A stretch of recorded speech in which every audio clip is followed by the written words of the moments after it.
Station limits ಅಲ್ಲಿ LBS ನಗರ ಅಂತ area ಇದೆ. ಅಲ್ಲಿ ಒಂದು ಮನೆಯಲ್ಲಿ ಬ್ಲಾಸ್ಟ್ ಆಗಿದೆ ಅಂತ ಹೇಳ್ಬಿಟ್ಟು ಮಾಹಿತಿ ಬಂದ ಮೇರೆಗೆ ನಮ್ಮವರು ಬಂದ್ಬಿಟ್ಟು ಇನ್ವೆಸ್ಟಿಗೇಟ್ ಮಾಡಿದ್ದಾರೆ. ಇನ್ವೆಸ್ಟಿಗೇಷನ್ ಅಲ್ಲಿ ಇಲ್ಲಿವರೆಗೆ ನಮಗೆ ಮತ್ತೆ ನಮ್ದು ಸೋಕೋ ತಂಡ ಅಂತ ಇರುತ್ತೆ, FSL ಒಂದು ಟೀಮ್, ಅವರು ಕೂಡ ಬಂದಿದ್ದಾರೆ. ಫೈರ್ ಅವರು ಕೂಡ ಬಂದ್ಬಿಟ್ಟು ಪರಿಶೀಲನೆ ಮಾಡಿದ್ದಾರೆ. ಅದೇ ಪ್ರಕಾರ ಗ್ಯಾಸ್ ಎಕ್ಸ್ಪರ್ಟ್ ಏಜೆನ್ಸಿ ಅವರು ಕೂಡ ಬಂದ್ಬಿಟ್ಟು ಅವರು ಸ್ಥಳ ಪರಿಶೀಲನೆ ಮಾಡಿದ್ದಾರೆ.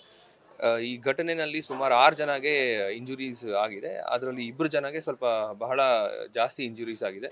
ಒಬ್ರದ್ದು ಕಂಡೀಷನ್ ಸೀರಿಯಸ್ ಇದೆ.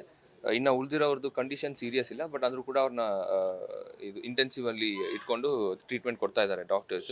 ಇಲ್ಲಿವರೆಗೆ ನಮಗೆ ಗೊತ್ತಾಗಿರೋ ಪ್ರಕಾರ ನಿನ್ನೆ ಸಿಲಿಂಡರ್ ಹೊಸದಾಗಿ ಚೇಂಜ್ ಮಾಡಿದ್ದಾರೆ. ಯಾರ ಮನೆಯಲ್ಲಿ ಬ್ಲಾಸ್ಟ್ ಆಗಿದೆ ಸಿಲಿಂಡರ್ ಚೇಂಜ್ ಮಾಡಿದ ನಂತರ ನೈಟ್ನಲ್ಲಿ ಯಾವುದೋ ರೀಸನಿಂದ ನಾವು ತಿಳ್ಕೊಳ್ಬೇಕಾಗಿದೆ.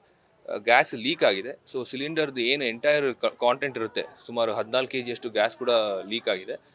ಮತ್ತೆ ಬೆಳಿಗ್ಗೆ ಜಾವ ಅವರು 7 ಗಂಟೆ 7:15 ಸುಮಾರಿನಲ್ಲಿ ಯಾವಾಗ ಗ್ಯಾಸ್ ಸ್ಟೋವ್ ಆಪರೇಟ್ ಮಾಡಲಿಕ್ಕೆ ಅಂತ ಹೇಳಿ ಆನ್ ಮಾಡಿದ್ರು, ಆ ಸಮಯದಲ್ಲಿ ಕಲೆಕ್ಟ್ ಆಗಿರೋದು ಏನು ಗ್ಯಾಸ್ ಇದೆ ಅದಷ್ಟು ಕೂಡ ಬೆಂಕಿ ಹತ್ಕೊಂಡ್ಬಿಟ್ಟು ಬ್ಲಾಸ್ಟ್ ಆಗಿದೆ.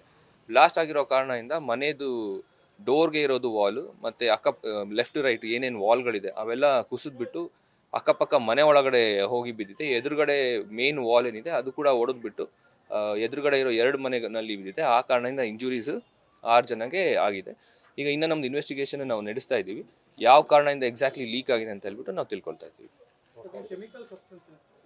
ಇಲ್ಲ, ಇದು ಪ್ಲೇನ್ ಜಸ್ಟ್ ಗ್ಯಾಸ್ ಬರ್ನ್ ಆಗಿರೋ ಕಡೆ ಆ ಪ್ರಕಾರ ಎಲ್ಲ ಕಡೆ ಕಾಣಿಸ್ತಾ ಇದೆ.